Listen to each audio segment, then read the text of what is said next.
Welcome to Session 3, Unhealed Wounds, Preventing Aggression and Healing Emotional Pain in Black Men. So when I say cross-sector development, at cross-sector collaboration, we got to look at violence prevention efforts as an ecosystem, right? Each tier has a significant part. Like one is not more significant than the other. And a lot of times what I see across the country is we have government infrastructures or government entities that just want to throw money at a problem, right? Throw money at an issue, hopefully that will solve it, or they're only approaching it from one perspective or one aspect, when there needs to be legal, there needs to be law enforcement, there needs to be the having a public health, there needs to be mental health, there needs to be education. It needs to be a cross-sector collaborative effort in order for it to effectively be successful. Partnerships for us at Shakur Cares looks like partnering with other organizations who are seeking to help heal Black men and Black boys. Also, education institutions. I feel as though teachers and those overseeing our young Black boys should have background in culture competence, which we trained individuals on at Shakur Cares. That's so important, not only in healthcare, but in the educational realm as well. Also, and we stress that more young Black boys need to see individuals who look like them in the classrooms, right? We feel as though that's very helpful for their upbringing and their educational career. Also, faith-based organizations. I am a woman of God, and I strongly believe that the church should be strong in every single community. Mm-hmm. We should have, which I have with our MAN program, deacons who are ambassadors with the MAN program, and they mentor the young Black boys. They are advocates in the community for change, nonviolence. I also believe in mental health institutions and entities helping with healing these wounds. My corporate office of Shakur Cares is right next door to Life Health, which is a mental health entity. And we strongly believe that even though it's unspoken subject in the Black community, but mental health is real. Mental health should be taken seriously. And when it comes to Black men, they see it as a weakness. And that's one thing that we are trying to change at Shakur Cares. Also, we believe in partnering with other men organizations like 100 Black Men. I know at our church we have laymen. We have Masons within the community. And we know that these particular organizations have reputable men. I don't believe in putting anyone in front of our kids who are not reputable and have credibility in the community. I believe in, if you talk it, you need to walk it. I know everyone's not perfect, but if these, I know a lot of times men don't understand why children don't listen to them. It's because you're telling them something, but at the same time, they seem to be doing the opposite. And so that's about respect, that's about credibility, and being reputable. And so those are just some of the partnerships that we strive to have at Shakur Cares. Thank you. Next question. In what ways do HVIPs confront systematic issues like racism, poverty, and a lack of opportunity as part of their intervention strategy? So, does everybody know what an HVIP is?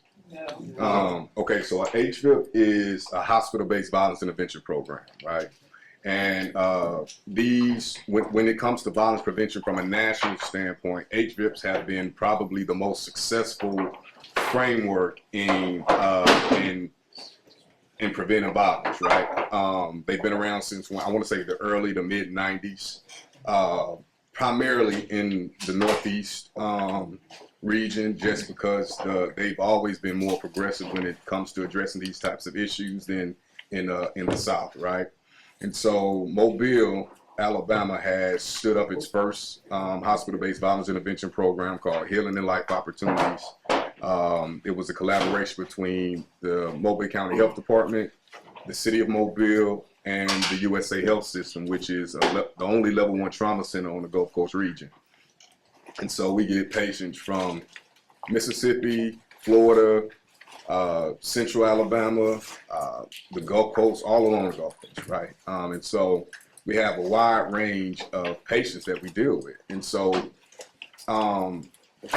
when I speak about the HVIP, or when I started training, my team, one of the things we discussed was the cycle of violence, right? And a lot of people discuss the cycle of violence, particularly in reference to domestic violence, right? You know, the love bombing, and then the abuse, and then the period of reconciliation, then it starts over. But when it comes to community violence, it's a different cycle, right? And that cycle starts with social disorganization, right? And so when we think about social disorganization, and you look at the historically marginalized, the marginalized communities, it's riddled with social disorganization because we don't get enough resources in our communities, nor do we get enough assistance to build our communities up. A lot of the individuals that live in the communities, particularly like where my grandmother lived in San Antonio, Texas, when we go back now, all the houses have already been bought by outside investors. So they're all rental properties. And so when we don't own the block, we have individuals that come in and rent for a year or two, they leave. There's no real relationships that are built. And so that's when we talk about social disorganization, because the fabric of community is no longer present, right? And when we talk about that fabric, it's, in other words, it's that village, right? We all helped each other to be better, right? I remember getting a whooping from 2 neighbors in San Antonio, it got so hot, right? We used to take eggs and throw them on the sidewalk and fry the eggs on the sidewalk. That's how hot it was, right? And my first neighbor saw us, and she was like, "I'm gonna tell your grandma that y'all out here throwing her eggs on the sidewalk." She popped me twice, and then we went out there and did it again. The other neighbor, he came out there and see, because he was cutting his grass, and he roughed us up. Then I got my noni got home, and I got a whooping again. So that's the village, because we don't have that no more. Why? Because we're afraid to talk to our kids now, right? We're afraid to communicate, right? We have parents that enable a lot of the behavior, right? And so when we talk about the cycle of violence, social disorganization is one, and then we have the incidents of violence, right? Because what happens is when there's social disorganization, if somebody break into your house, I have no true investment in who you are. Like, we didn't grow up together. I'm only living here until I can find somewhere else. You only live here until you can find somewhere else. So if somebody does something to your property or breaks into your house, I'm talking to my cousin right here, Mr. Joseph Jones Jr., right? This is my cousin. If y'all don't know, he's not my cousin. I'm just kidding. I'm a comedian, so y'all gonna have to laugh this morning. But somebody breaks in Joseph's home. Joseph comes to me and asks me, "Hey man, did you see anybody do anything, or was anybody?" And I ain't see nothing, even though I know who did it. I'm not gonna say nothing. So now that breeds distrust. Right? And when distrust happens, that breeds contempt, that breeds bitterness, and then that's where the growth of potential incidents of violence take place. And what happens during incidents of violence, right? You do something to me, I'm going to do something to you, or I'm going to do something before you can do something to me, right? And so now we have individuals responding to actual threats, perceived threats, right? Taking the necessary precautions so that they don't feel like they will be a victim. And so from incidents of violence, you go into the trauma, the unresolved trauma that we experience, right? And this trauma goes back into what we talked about earlier. So this is the 3rd cycle. Then the 4th cycle is the fear and retaliation, right? And so going back to what we were talking about with the incidents of violence, fear and retaliation, it exists so heavily in these communities right now, right? I deal with a lot of young kids between ages 12 and 17 right now. And I would be shocked if I ran into a 12 to 17-year-old in Mobile that didn't carry a weapon. I would be shocked. So anytime I encounter a young person in the streets, I'm already assuming that they're armed, prepared, and some of them would even tell me they're getting guns for as low as $50. Yo, $50. Some of them would get them for a bag of pills. You get what I'm saying? So like, this is the reality we're dealing with. And so that fear of retaliation is rooted in, going back to what I said, I'm gonna get you before you get me, right? They had a trend on social media a couple years ago called the "Don't Get Caught Lacking" trend. And so what they would do is they would walk up on somebody, put the phone in their face, and caught you lacking. No, they pull their gun out. No, you didn't catch me lacking. You get what I'm saying? Like that type of stuff. And so fear and retaliation is that fourth pillar, but the fifth one, this is the one that is most prevalent. It's the lack of trust in institutions that were designed to protect us. Which is why when I talk about the HVIP, when I talk to Halo, when I train, when I do the cultural trainings at the hospital, I emphasize this. Because when I went to the hospital for treatment, you treated me like I was nobody. You didn't listen to me when I voiced my concerns about my body, that I know better than anybody else. You know, if I didn't have the right insurance, you looked at me as, you know, a throwaway. You know, then we talk about law enforcement. When I called you because somebody, you know, harmed me or something happened to me, rather than you treat me like the victim, you treated me like the suspect, right? And so I don't trust these institutions that were designed to protect us. And so HVIPs, particularly, we cannot ignore systemic racism. We have to address the root causes, right? We have to be honest and upfront and admit our faults when it comes to this, and not just on, you know, the institutions, but then also us that continue to patronize these institutions, right? Why haven't we established a black a network of medical and healthcare providers that could directly address the issues for the African American community? Why haven't we done that? Why? Because people feel as if they are better, or they don't have to abide by, or they don't have to be lumped into these communities, right? And so that's a whole another cultural shift that we have to approach. And I'm sorry, y'all, I got really long-winded, but I thought that was really important to discuss that cycle, right? Mr. Jones brought up some great points, which HPIPs, I feel as though there are certain areas that need to be addressed. For one, trauma-informed admission screenings. Are they checking for substance abuse? Are they checking for mental health issues? Also, this ensures that care begins with an understanding of the social and structural determinants that disproportionately affect marginalized communities. Also, equity in discharge planning. Yes. What is the plan from here? Is there a continuity of care? Are they sent to specialists if needed? Are they given all the medications that they need? Also, cultural competence, and I can't stress that enough. In all of my note pointing, cultural competence comes up so much. These healthcare workers need to be trained. Yes. Who in here knows of a situation or a case where someone was misdiagnosed, given the wrong medication, or halfway seen, or overlooked due to race, right? Mm-hmm. It happens, unfortunately, and it continues to happen today. And as, won't get political, which I can, but Come on. as funding is steadily diminishing, unfortunately, that's going to get worse, right? You're going to have good quality healthcare providers who move out of Mississippi. The ones who are left will add that. And again, unfortunately, it may get worse.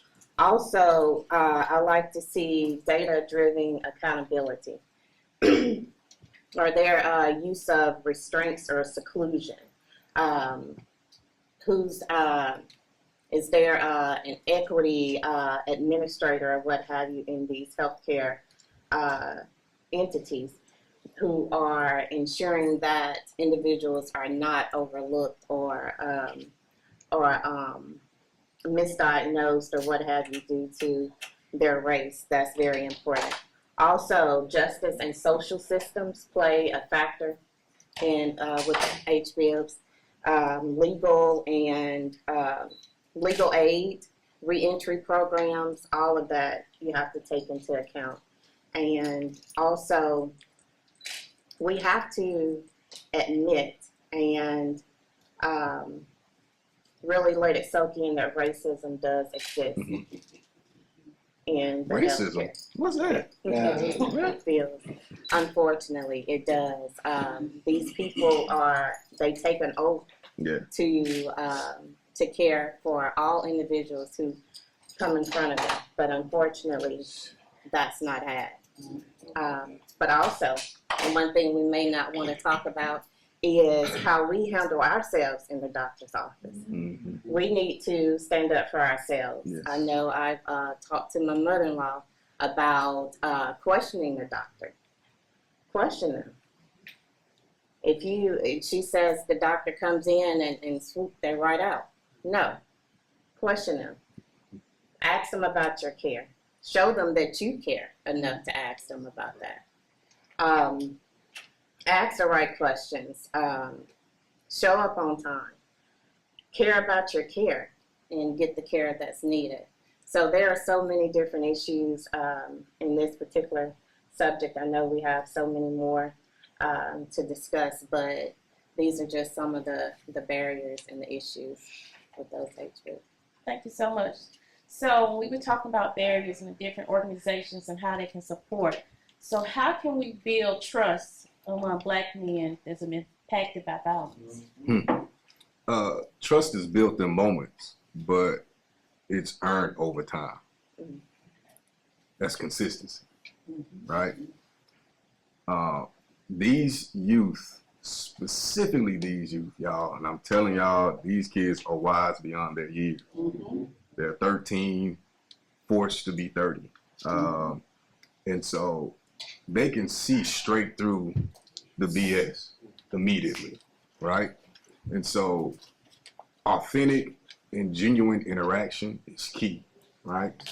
And consistency. You can't show, like, everything in their life has been inconsistent, you know, from teachers to mentors that come just once a week to the school that talk to 16 other boys, right? You know, and I'm a member of the 100 Black Men, and this is one of the things that that I bring up a lot in our meetings. Like, I like the idea that we go into the schools, you know, weekly and talk to youth, but I think we need to really take on a big brother, big sister approach where we adopt a young man or two young men, you know, and we spend some true quality time with these individuals, right? But consistency.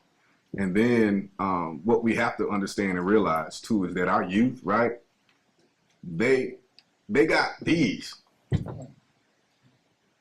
And what is this? This is a mini computer that has all the answers to every question that you can think of, right? Now ChatGPT is, hey, it's a monster. AI taking over. If y'all haven't got used to AI, go ahead and integrate it into your life because it's taking over. It's not going nowhere. And these young folks know how to use it, right? And so I'm gonna use I have 3 daughters, Ava and Eva. They're twins. They just started 6th grade. Y'all pray for me. And Mia, she's my youngest. She's 9. She just started 4th grade, and she texted me last night and told me that she just made the choir, the school choir yesterday. So I'm proud of my baby. But when she was 6 years old, we were riding to Pensacola to see my mother, and she asked me, she said, "Daddy, how do you say orange in Japanese?" Baby, I can barely speak English, right? So I just made something up. She got real quiet, didn't say nothing. And then she was like, Dad, you're wrong. I said, hold on, like what? Who you talking to? Because I can't remember ever being able to tell my mom she was wrong. But she was like, Dad, you're wrong. And then I was like, oh, so you know, tell me what it is. And she said it, Orange. And I was just like, what? What? When did you learn Japanese? She said, YouTube just taught me. That's funny. That's funny. But I want y'all to take the essence of that story. It is no longer do as I say just because I say it. It is no longer giving answers and giving direction just because I say it. These kids are in a position to challenge everything that we say and meet it with truth. So what do we do with that, right? The way that we parent has to be different. The way that we teach has to be different. The way that we instruct, the way that we guide, it has to be different because now we have to realize that they have access to information. However, they don't know how to accurately apply the information that they have. So now the way that I instruct my daughters is I ask them, did you look it up? My 10-year-olds, they about to be 11, but did you look it up? So did you Google it? What did Google say? And they'll tell me. I said, so what does that mean for you? And now they have to analytically apply the truth that they have for their own context. I think that is important right now, is we have to treat them like they have all the information, but they do not know how to apply it. And that right there will build more trust than what you realize. Because now we're allowing them to make the decisions with our guidance. And I remember, this was one of y'all probably gonna remember this quote, but it said, for a true revolution to take place, it take the wisdom of the elders and the young people's energies. Like, that's where we're at right now. We are on the brink of revolution, whether that's technology, whether that's cultural, whether that's self-destruction. We are on the brink of some kind of revolution. And we need us. We need us. But we really need them. I'm an avid believer in mentorship as well. With the MAN program, that's one of the things that we stress and do is provide mentors for our young Black boys. And whether they want to it, they want to admit it or not, Black men need mentors as well. I have several mentors as a grown Black woman. We need people that we can see doing what we want to do. We need people we can see who believe in doing what's right. We need people we can see who believe in taking care of their responsibilities. We need people who we can see who care about us and are there for us. We need intimate settings. We're looking into funding right now to go on tour throughout the state to have those intimate settings where Black men and boys can sit down and talk about their feelings and be comfortable doing that. We need other safe spaces. They need to feel as though they're safe by going to school, by walking home, getting on the bus, going to the grocery store, at the park, or what have you. But also need counselors and teachers, as I mentioned earlier, who look like them, that they can confide in, that they can want to be like, who can tell them what road they need to go down in order to be a teacher, a coach, or what have you. We also need individuals who bring their lived experiences, those who have come from gangs and started over and changed their lives for the better. Those who may have succumbed to, who may have battled with substance abuse, who were able to get clean and come out of it and to live a better life. We need those who have had so many different traumas that Black boys and men face that can stand directly in front of that black boy, the other black boy or black man, and tell him, I know where you've been. I know how this feels. And this is what I did to get out of it. Let me help you get out of it. And we also, like Mr. Jones mentioned, consistency. And as I mentioned, you have to walk it like you talk it, because these kids are smart, and they will not. It's a lot of respect that's not given already, but they definitely don't respect those who tell them one thing and turn around and they're doing the opposite. So those are definitely needed within our community. I wanted to touch on something. Is it Miss Brown? What was the last name? Mine? I just gave her a last name, y'all. Yeah, It just- because I'm black. Black and brown collective. It's Miss Higgins, right? She said something, individuals with lived experience. My entire team right now for the HALO program, the Violence Intervention Specialists, are individuals we call credible messengers. These are people who have lived experience in the communities that they either been incarcerated, they've either been a victim of a gunshot wound, they've either perpetrated, violence. They come from the communities, they look like the communities, and they are individuals who walk the path that a lot of these people that we see are walking, right? And they're bringing them in, and that right there is we have to get beyond the past, right? We have to get beyond a person's past, right? Specifically us, people that look like us, right? We have been unfairly targeted in so many aspects, from the war on drugs to, that's back in mass incarceration, right? Somebody said it back there, mass incarceration. We've been targeted in so many ways, right? And we got brothers that are coming from the system back into our communities with a lot to offer, with a changed heart, a new perspective on life, a perspective that a lot of us can't speak to, but the folks in these streets need to hear, right? And we got to get beyond ourselves. And this is one of the things that when I talk to the C-suite at the hospital about bringing this group on, is, can y'all do the work? Can y'all go into these communities and effectively reach these people? No, you can't. So then what you gonna do, right? We have to bring credible messages to the table that can go and really set feet in these communities and really start transformation. It has to take place, right? So that was another thing that I wanted to emphasize when she brought up the lived experience. But since we're talking about unhealed wounds, what are some effective strategies that we can teach regarding conflict resolution and de-escalation in stressful environments? You want to take that?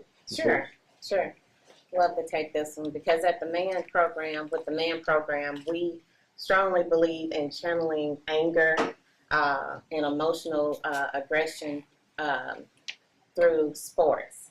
So we definitely feel as though a game of sports, outing activities help young black boys in particular channel their anger. I'm a strong believer in keeping kids involved, because that helps keep their minds off other things. It is so imperative that we show our kids, especially our black males, how to handle conflict situations. I know of an instance where I have a family member who's always on social media, popping off, as they say, or what have you. Then you wonder why your kids are out here doing this and that. But I'll get off of that. But again, walk it like you talk it, right? And so we strongly believe in, with our mentorship program, taking these kids on outings, fishing. I know I've heard several black men, my husband included, where fishing helps to relieve a lot of stress, what have you. My son, who this program is based off of, is an avid basketball player. He has always channeled his anger through his love of basketball and has kept him out of trouble. Also, besides the game of sport, the act of love, someone showing up for them and letting them know that they truly care about them goes a long way as well in helping to channel that anger and aggression. Yeah. How many of y'all in here get mad? I love asking that question because specifically in groups with adults who deal with youth, because we often forget that we get mad too, and it's just like, bro, like, this kid has emotions, right? It's not the anger, it's the untamed anger that leads to aggression, right? And so we have to get to a point to where we allow our youth to feel. But going back to what I said earlier, you know, what the Bible say? Be angry and sin not. Yeah, you feel what I'm saying? Like teaching them, you know, how to feel without allowing the feelings to take hold and take control, right?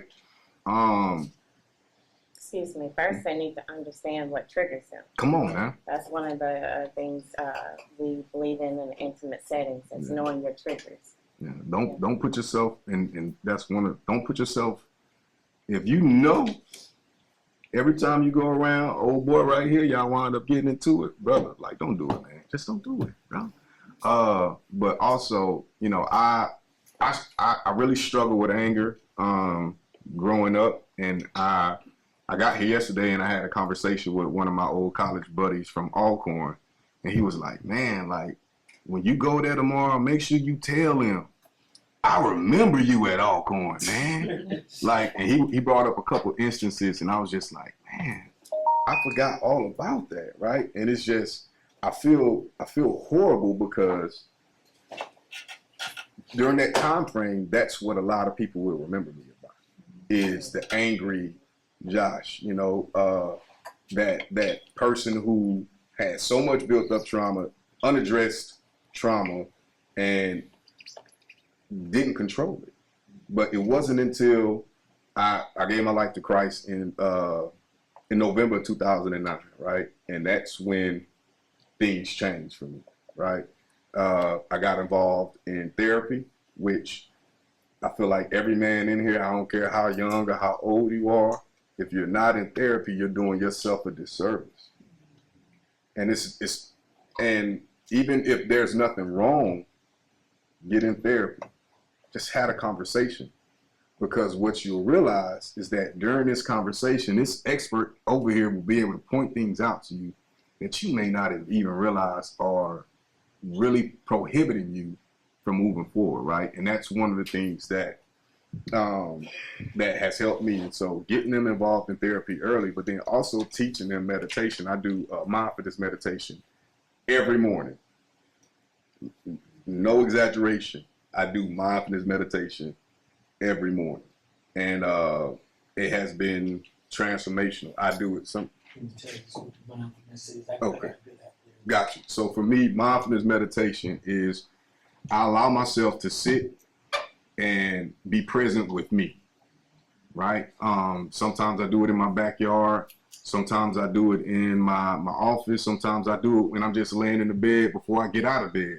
And I allow myself to be present with me. I allow myself to wrestle with whatever feelings of inadequacy that I'm dealing with, feelings of frustration, trying to really dissect where they're coming from, what's causing them, and then, you know, allowing myself to release that, right? Like, it's important. I'm gonna tell y'all a quick story. I got time for a quick story? Quick story. Then we're gonna open up for questions. Okay, quick story. It's a five chapter biography, right? One morning I decided to get up, take a walk down the street. I got down the street, took a left, And I walked down the street that I never walked down. It had a hole in the middle. It had the construction stuff. They had a big old hole in the middle of the street. I didn't see it until I walked up on it and I fell into the hole. And I screamed, "Oh, Jesus, Lord, help me, y'all. Please, get me out. Get me out." I screamed for about 15, 20 minutes. Somebody came, pulled me out the hole. And I was like, golly, that was crazy. I finished by my walk. That was chapter 1. Chapter 2, I got up and did the same thing the next morning. I decided to go for a walk. I went down the same street. They still had the hole there. The construction was there. I fell in it. But this time, I screamed a little bit. And somebody helped me out. But I got out. And I was just like, man, I knew that hole was there, but I did it anyway. That was chapter 2. Chapter 3, I woke up and did the same thing. Went down the same street, fell in the same hole, got mad at myself, climbed out the hole, and finished my walk. That was chapter 4. Chapter 3. Chapter 4, I woke up, decided to go down the same street, saw the hole, walked around the hole, kept going. Chapter 5, I got up and I walked down a different street. That's the story of mindfulness. That is the picture of mindfulness. Realizing that a lot of the issues that I'm dealing with right now, they start here. They start here. And that's the point in which we need to start addressing them. Making different decisions, making different choices, wrestling with them, sitting with them. And that's exactly what I teach my young people right now. You know, my daughters, what are you feeling and why are you feeling that way? Don't come out the room until you can tell me why you are feeling that way. And that's important. Maybe we need to do that to ourselves. Don't come out this room until I can tell myself why I'm feeling this way. What's causing me? What has triggered me? And I think that's important, right? Yeah, what is important, I think, are those mindfulness practices Yes. that you were speaking of. I know every morning I have what's called time alone with God, but I do take time for myself to meditate and be one with myself and my thoughts and what I want my day to be like. Sometimes you just have to calculate through, right? Come on, man. But Come on, with man, if I can briefly inform you, we have what's called the home to prison pipeline. Because we know a lot of issues start in the home. And these issues, unfortunately, lead to our black boys and men being incarcerated. Yeah. Just here in Mississippi, we have 70%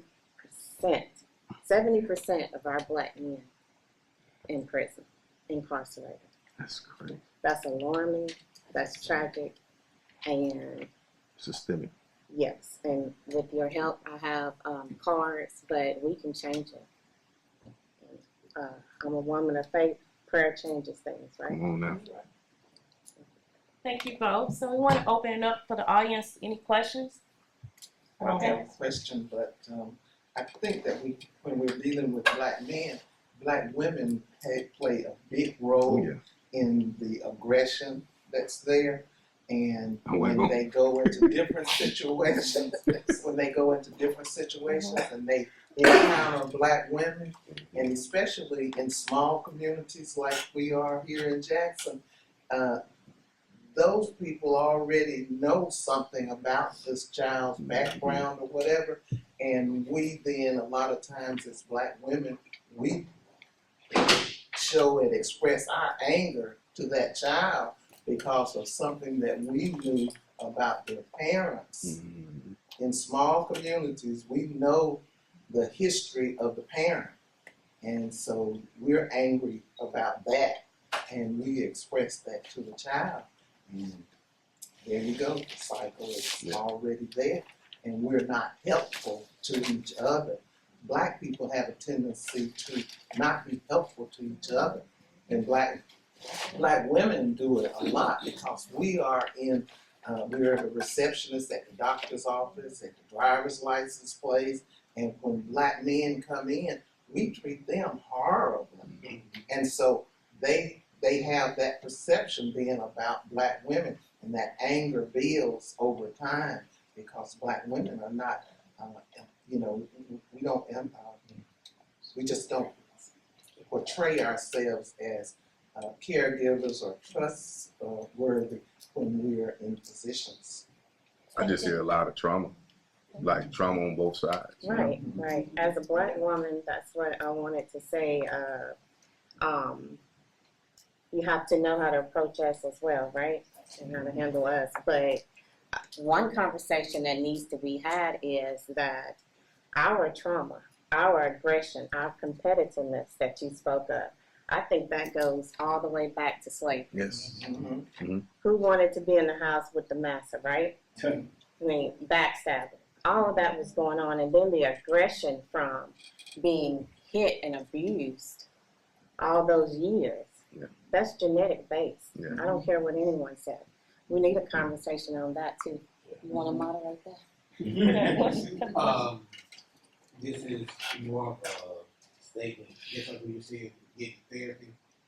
I spent probably 35 years being diabetic.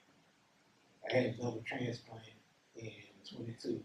No longer diabetic, but I ended up on dialysis while I was diabetic as well. Not a diabetic anymore, and I'm on dialysis, and it's been going on almost 3 years. But during that time, therapy is the only reason, and God, of course, is really the only reason that I'm still here. Because being a young black man, going through, seeing everything, coming from the streets, trying to be like everybody else, that was tough, especially with my health that was going on. Now that I have my surgery and stuff like that, I'm still going through trauma because I just lost my mom right before Christmas last year. You know, so that all that stuff that she's taught me, everything that I've seen plays a part. That's the reason why now I give back to the young men, our Civil Baby Club, which I got to actually go to in about 15 minutes. Giving back to them, trying to show them the right way, let them know you can come through anything, but you got to work, you got to have faith, and you just got to understand that what y'all seeing on your phone, what y'all seeing on TikTok, that's not real life. If you try to do it, you're going to end up in two places, jail or the grave. And some of my young men that we had yesterday, I was talking to them when I say all of them put their cell phones down. That was the first time, I think it was probably a month, I had everybody put their cell phones down to actually understand where men, grown men were coming from talking to them. So, because everything is real, men do need that as well as women. But men do need that. Thank you. Any other questions? Right here in the back. Yeah. It's kind of a piggyback type deal off of this therapy. I heard you say you have a personal thing where you do a tag, you Yes, talk sir. with God. I heard you say you do a motivation type of a thing every morning, meditation, I'm sorry. And I have some personal things that I do, you know, prayer and some other things. But I guess I'm trying to say, I heard you guys say that every man needs some type of therapy. That leads me to my question. Is there a such thing as self-therapy?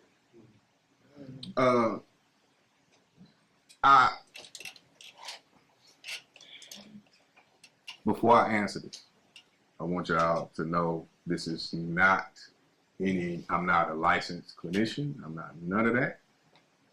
So don't take what I say with a grain of salt. I don't believe in the ability to therapeutic work. I don't believe in that. Because going back to what we discussed is there's tools that we are not aware of that these professionals are trained in teaching and instructing, right? And how to address this.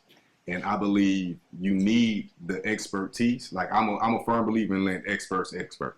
You know what I'm saying? When I go into the clinic, my wife's a family medicine physician. So when I get home and I ask her something, I'm not asking you as my wife. I need to know as the family medicine doctor, why is my knee clicking like that? I need to know. Don't tell me don't do it. I need to know. So, but I believe in letting experts expert. But I left out the point, y'all. I also heard you guys say that, well, correct me if I'm wrong, didn't I hear someone say no one knows himself better than That is themselves? true. That is true. So, May I So- add? if you're in tune with yourself and, you know, you seek instructional knowledge and spiritual knowledge and other and counseling from individuals and listening. Is there a such thing as self-therapy? Yeah, I was about to say she is so. I wouldn't mind answer that question. So I do have people come into therapy saying, well, why come to therapy? I mean, I can fix my own problems, right? And it's just like this. You have a car. Many of us have vehicles, right? A car break down, right? You use different tools to fix that part. Therapy is one of those tools. And whether sometimes people say, well, I use just ChatGPT is my therapy. It's only a tool because, like Mr. Jones said, we as a profession, we help to guide you, help you see a different perspective. And so, yes, I tell people, you are the person, you know about yourself more than anything, but also giving someone to help you see a different perspective, different light, how you look at something a little bit different, even give you more in detail of how you can grow and develop and see something different. So I get you on that. But on the flip side too, now then I'm gonna be through. okay. A person might not be a licensed mechanic, but I might have a set of tools. I might know how to turn them wrenches to fix my own car. But you and have to get the the compass goal. you do, You could mess it up. you do, but you have the tools, and therapy is And I like bet the you tools. do, man. But go ahead. We got a Thank question you over for here. that. I think the gentleman in the corner. Oh, sorry. Yeah. No, I'm just going to comment. I am a licensed Oh, not, I'm therapist. sorry. And a lot of times in the work, and I work predominantly with Black African American males.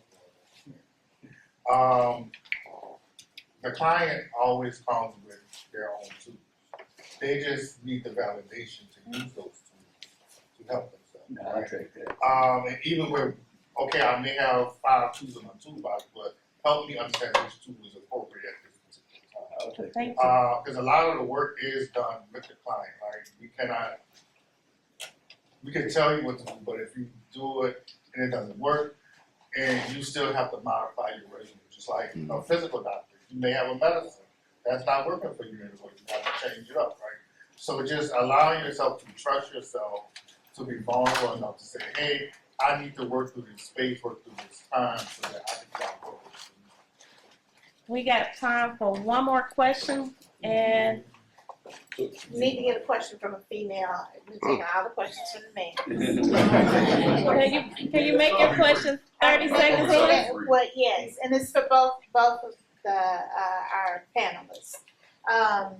In your work at your agencies, and you may have therapists or other people who help support the work that you do, what tools or methods do you employ to address transgenerational trauma? And you spoke about it a little bit in terms of epigenetics, which is, the imprint of, trauma, which could go back to slavery, it could go back to, any trauma growing up.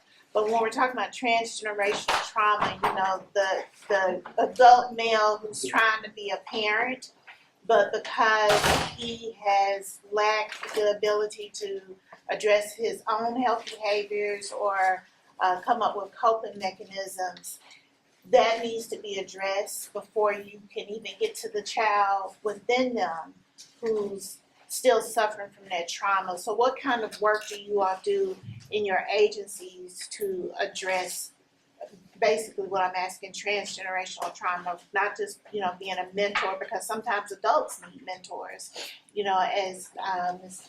Higgins pointed out for herself. So this is more about what's going on in your organizations. Oh, well, like I said, I believe in let experts expert. And so what we do, we provide wraparound services. My people, they particularly do case management, but we partner with the local mental health organizations, Lifelines, Counseling, Alter Point, all of these mental health organizations that specialize in that. And we refer them there and they get the counseling, we follow up, and we just ensure that they are attending. So we allow the experts to do the heavy therapeutic work. Right, but I was just wondering, if it's your organization, what type of things do you see, or that, because you talked earlier about things that young Black males need, or males in general, and even from your history of, trying to deal with your own anger. what kind of tools beyond allowing the experts to experts, because sometimes it's really just a conversation. You know, Ms. Higgins talked about, you know, sports being an outlet for stress. So just, even if you provide therapy, what other type of programs do you have within your agency for those outlets to help young males deal with their anger and not, you know, impulsively use a gun or violence to address what they're angry about? Gotcha. Yeah. So we believe in, as mentioned before, finding the root cause, seeing what those triggers are. It may be lack of a father being in the home. It may be substance abuse. It may be gang related or what have you. And then we help them to find those resources, or even within our organization, those males who can help with that, or closely those lived experiences as well that they can confide in. Yeah. I know we ought to. I really want to hear what this gentleman in the corner got to Pastor say. Miles. Yeah. So society has developed and found ways to profit off of our trauma and pain. Mhm. So therefore, there's no incentive in society for us to heal. Mm. So I think we're dealing with symptoms more so than addressing the actual Indeed. issue. So what can we do beyond today to address these issues? What steps can we take when we go back to our various communities and the people we have influence on? What can we do to help change the narrative? Because we're waiting for others to save us. Yeah, we got to do it We ourselves. got to do it ourselves. As James Baldwin said, to be black in America is to walk around in rage Constant constantly. state of rage. So until we address our own issues, that's something for us to think about. You don't have to answer for it, not no time pleading, but it's necessary for us to address those issues. Great job. Again, today was a wonderful discussion, and let us know that we have more to continue to talk about. yeah. I want to thank our panelists, Joshua Jones and Sharika Higgins. And also, we have a survey. They have a survey, passing around the survey. There's also a QR code. You can, if there's a QR code near to you, you can scan that. We would like you to fill out the survey to leave your feedback. Also, if you would get one of my cards so that we can partner. We truly believe in partner with other organizations. We're not one who feel like we know everything, and we definitely need more males, more male organizations. So I would love to have your help. Women as well. I am a woman of a black boy, Come on, man. and that is why I have this program. So don't think as a woman you can't provide any type of services or comfort or even therapy to black boys and black men. Thank you all for being here. We had a packed room. Thank you for coming to see me. I don't have any cards because I'm a millennial. I do the tap stuff. But y'all please visit my website. It's www.cease-2-exist.com. Give it one more time. www.cease-2-exist.com. And you can see a little bit more about me. You can see a little bit more about the work that we're doing. You know, and yeah, it's an interesting way we can communicate, connect. I speak all over the country, so y'all have events or anything that y'all want me to come speak and engage, you know, feel free, reach out, let's do it. But this was really great. Thank you so much.